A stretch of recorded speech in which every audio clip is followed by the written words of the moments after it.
Hello everyone. आज हम इस पैसेज से ग्रामर सीखेंगे और वर्ड मीनिंग सीखेंगे। तो चलिए स्टार्ट करते हैं। आज का टॉपिक क्या है? Damage control. Damage control on the Tibet earthquake. Earthquake मतलब भूकंप। तो इस भूकंप से कहाँ पे हुई है? तिब्बत में। इसका डैमेज कंट्रोल। चलिए आगे क्या कहता है देखते हैं। Adherence to existing regulation can limit the impact of earthquakes. Adherence क्या है? Adherence का पार्ट ऑफ स्पीच क्या है? नाउन है। नाउन जब भी लास्ट में ENC रहता है, ENC जब भी रहता है वो नाउन फॉर्म होती है टू एग्जिस्टिंग रेगुलेशन। तो टू के बाद हमें पता है, टू के बाद क्या लगाते हैं? V1 लगाते हैं। लेकिन इसमें तो ING लगा हुआ है, तो क्या गलत है? नहीं, गलत नहीं है। टू के बाद यहाँ पर वर्ब प्ले नहीं कर रहा है, इसमें एडजेक्टिव है।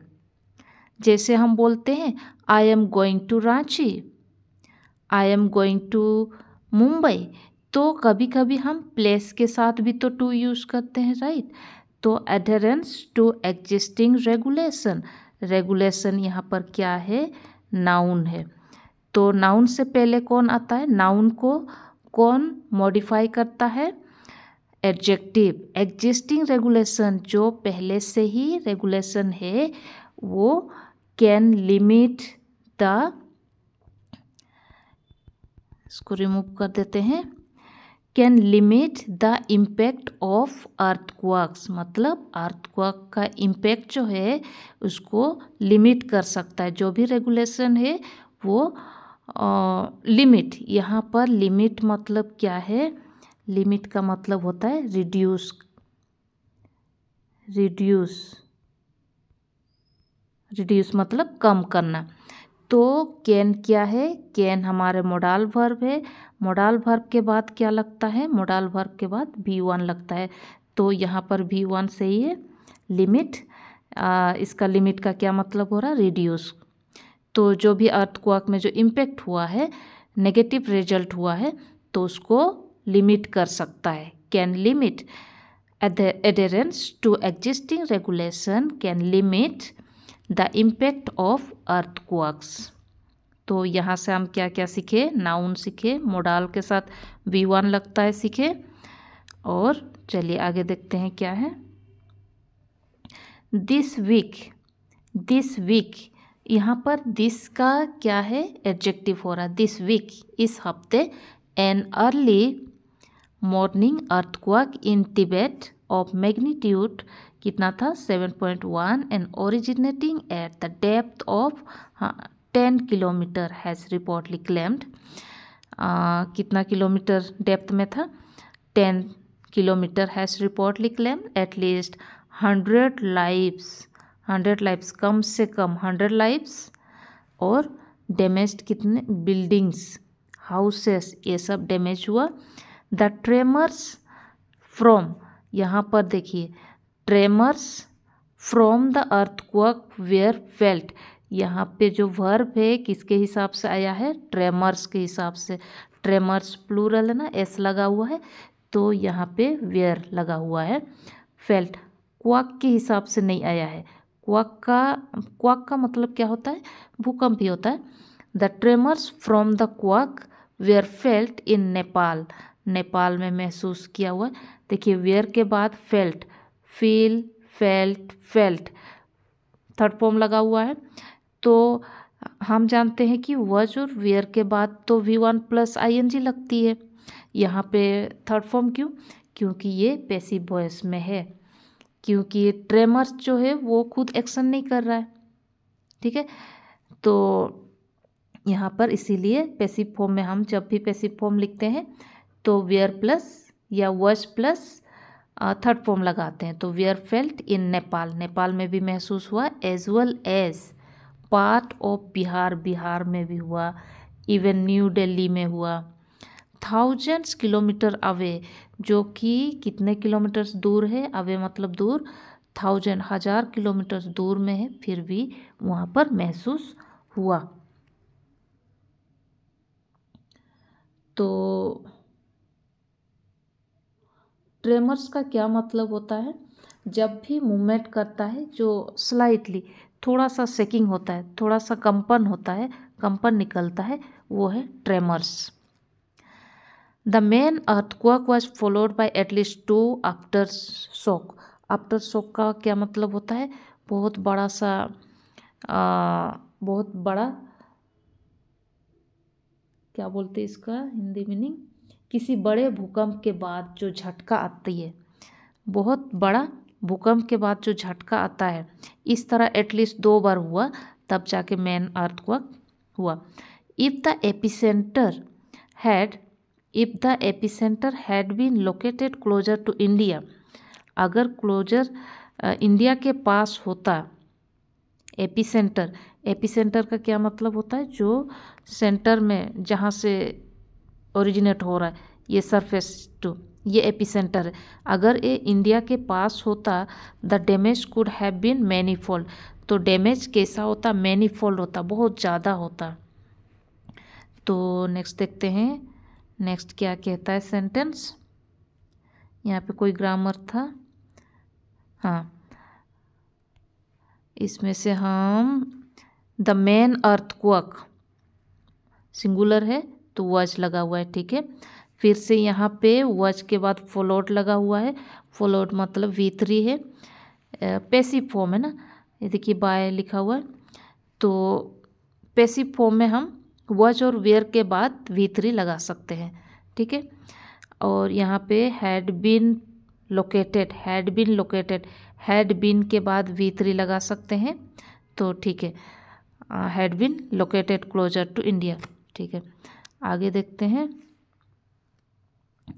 Earthquakes in the Himalayas evoke a special kind of dread in the country. Earthquakes in the Himalayas में जो अर्थक्वेक्स था, इवोक एक special kind of dread in the country है। इवोक का क्या मतलब होता है? कुछ यादें आ जाती है। Earthquakes in the Himalayas evoke a special kind of dread मतलब डरावना इन the country. Memories of 2 deadly quakes, ये जो 2 यादें हैं, 2 डेडली क्वेक्स, 2 क्वेक्स जो हुआ था उसका यादें कहाँ पे हुआ था? नेपाल में हुआ था, अप्रैल एंड मई ऑफ 2015 में हुआ था। दैट किल्ड एटलीस्ट 9000, मतलब कितने लोगों का जान लिया था? एटलीस्ट 9000। कोस्ट इनकैलकुलेबल यहाँ पे एडजेक्टिव है, डैमेज क्या है? नाउन है। इनकैलकुलेबल क्या होता है? जिसको हम गिनती नहीं कर सकते हैं, बता नहीं सकते हैं कि कितना डैमेज हुआ था। स्टिल बबल अप, फिर भी उठते रहता है। The tectonic plates are the gigantic shards into which earth is broken up. यहाँ पे जिग्नेटिक सरद मतलब क्या होता है? पीसेस, जो टूटने के बाद जो पीसेस होती है वो उसका मतलब है। यहाँ पे सरद का मतलब भी नाउन है और जिग्नेटिक का पार्ट ऑफ स्पीच एडजेक्टिव है। टेक्टोनिक प्लेट्स, यहाँ पे प्लूरल है ना, प्लेट्स, टेक्टोनिक प्लेट्स आर, इसीलिए आर लगा हुआ है। तो प्लूरल के साथ हम आर लगाते हैं और सिंगुलर के साथ इज लगाते हैं, ठीक है। Layered on them are the continents and the seas. These plates, यहाँ प्लूरल है इसलिए दीज लगा हुआ है, सिंगुलर होता तो दिस लगाते। These plates are constantly in motion.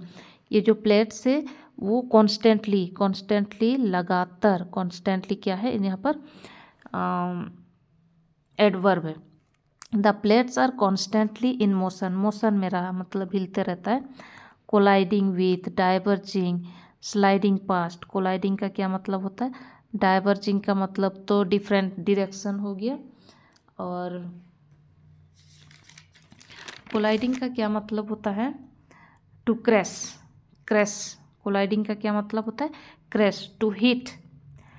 वहाँ जो झटका होता है समथिंग और समबडी वेरी हार्ड, बहुत ज़ोर से जो झटका होता है, जब शेकिंग होता है, अर्थ शेकिंग होता है, उस टाइम जो झटका होता है या किसी चीज़ पे क्रश कर देता है, तो उस वर्ड को बोलेंगे colliding with. The Indian plate collided with the Eurasian plate. Indian plate जो है किसके साथ क्रश हुआ? यूरेशियन प्लेट के साथ। The crush tilt, the crush tilt upward, crush tilt upward, tilt upward मतलब इस तरह करके, इस तरह करके अपवर्ड टिल्ट हुआ। टिल्ट का मतलब होता है मूव इनटू ए स्लोपिंग पोजीशन, स्लोपिंग पोजीशन में होगा। इस तरह तो ऐसे भी स्लोपिंग पोजीशन में होता, लेकिन अपवर्ड लिखा हुआ है तो ऊपर तरफ है। तो क्रिएटिंग द हिमालयस, ये कहाँ पर क्रिएटिंग हुआ? हिमालयस में। तो नेक्स्ट देखते हैं the fracture zone. Fracture zone का मतलब भी होता है फ्रैक्चर, जैसे बोन फ्रैक्चर होता है तो उसी तरह यहाँ पर भी फ्रैक्चर होता है, इस तरह करके फ्रैक्चर होता है उस जोन में। Along which they interact create the fault line, fault line भी होता है ऐसे करके, ऐसे करके फॉल्ट लाइन आती है। वेयर द अर्थक्वेक्स अकर, जहाँ पे अर्थक्वेक होती है वहाँ फॉल्ट लाइन क्रिएट होता है। By studying this faults and other pattern of past earthquakes, studying से पता चला है कि fault and pattern of past earthquake. Seismologist कौन होते हैं? सिस्मोलॉजिस्ट, सिस्मोलॉजिस्ट का मतलब होता है जो स्टडी करते हैं, अर्थक्वेक का स्टडी करते हैं। वो कैन एस्टिमेट, वो एस्टिमेट कर सकते हैं how much latent energy, latent energy कितने वहाँ पे फॉल्ट लाइन आ सकती है, या which can run 1000 of miles, जो कि कितने दूर तक वो जा सकता है। ये जो लाइन है वो कितना दूर तक जा सकता है और कितना डैमेज कर सकता है, कितना स्पीड में जा सकते हैं, वो सिस्मोलॉजिस्ट एस्टिमेट कर सकते, पढ़ सकते हैं या बता सकते हैं। Has been released and how much of steel resides them, मतलब कितने माइल्स में जा सकता है या और कैसे रिलीज कर सकता है और कितना हो सकता है, वो बता सकते हैं कौन? सिस्मोलॉजिस्ट। तो चलिए नेक्स्ट देखते हैं। यहाँ पर भी हमारे ग्रामर था, इसमें वेयर क्यों लगा हुआ है? क्योंकि फॉल्ट लाइंस कोई, अच्छा इसमें जोन जो है प्लेस है, प्लेस के लिए यहाँ पर वेयर लगा हुआ है, ठीक है। फिर आया आपका सिस्मोलॉजिस्ट कैन एस्टिमेट, कैन क्या है? मोडाल है, मोडाल के बाद V1 है, ठीक है। नेक्स्ट देखते हैं। Scientist have long warned, long warned, long warned क्या होता है? जो नोटिस देते हैं, पहले से नोटिस देते हैं कि इस समय या इस जगह पे अर्थक्वेक आने वाला है, तो पहले से नोटिस दे देते हैं, तो इसको हम बोलेंगे long warned. Overdue earthquake, overdue earthquake in the Garhwal Kumaon range because of what is known about the pattern of earthquake in the region. The record of the last 300 years suggests that those that have occurred have not released all the pent-up energy, and that is why there is a broad consensus among experts that an 8 magnitude trembler is overdue. यहाँ पर 300 years, last 300 years record का मतलब जो भी 3 years से होते आ रहा है, तो यहाँ से बता सकता है कि सजेस्ट कर सकता है कि that those that have awkward, जो भी होता है वो all the pent up energy. Pent up का क्या मतलब होता है? पेंट अप का मतलब होता है अनएबल टू बी एक्सप्रेस्ड, जो एक्सप्रेस नहीं कर सकते हैं। नेक्स्ट है यहाँ पे वर्ड मीनिंग क्या है? टेम्बलर, टेम्बलर का मतलब भी होता है earthquake. Unfortunately predicting the day and times is outside the ambit of current science. Next बता रहा 10 the best we can hope, हम होप आशा कर सकते हैं for is insulation against the projected damage. Insulation का क्या मतलब होता है, जो भी हमारे इलेक्ट्रिकल लाइट हुआ वहाँ से कवर करना ताकि वो डैमेज ना हो सके। Insulation against the projected damage, it is in this context that infrastructure development in the Himalaya region must be viewed। अच्छा, यहाँ पे must क्या है, मोडाल वर्ब है। मोडाल वर्ब के बाद तो V1 लगाते हैं, लेकिन बी जब लगा must be तो हम V3 लगा सकते हैं। must be viewed while several of these projects are intent to smooth the movement of people and goods, the recurrent landslides and glacial lake outbursts that wash away dams, hydropower projects, and roads serve as a constant reminder of the inherent fragility of the region। तो यहाँ पे fragility क्या है, fragility का क्या मतलब हो रहा, जो आसानी से टूट जाए, फ्रेजिलिटी होता है। इसका पार्ट ऑफ स्पीच नाउन है। तो नेक्स्ट देखते हैं और क्या बता रहा है, every form of infrastructure in the region, power plant, dam, must take, ये देखिए यहाँ पे आया फिर से मोडाल वर्ब मस्ट टेक, तो मस्ट के बाद V1 लगता है, टेक V1 है। Must take into account the imminence of a major earthquake and the associated cost factor into planning, adhering to already existing building codes not only in the Himalayas but in the surrounding